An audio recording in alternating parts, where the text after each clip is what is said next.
Welcome back. Today, I will guide you on how to post in bulk on Facebook groups.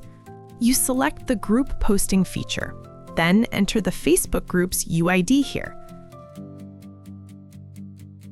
So you need to prepare a list of UIDs for the groups you want to post to.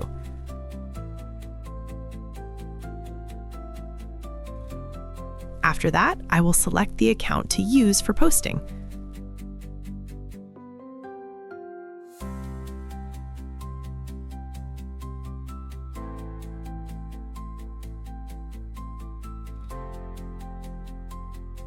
So after clicking Run, the software will automatically log in and join the groups.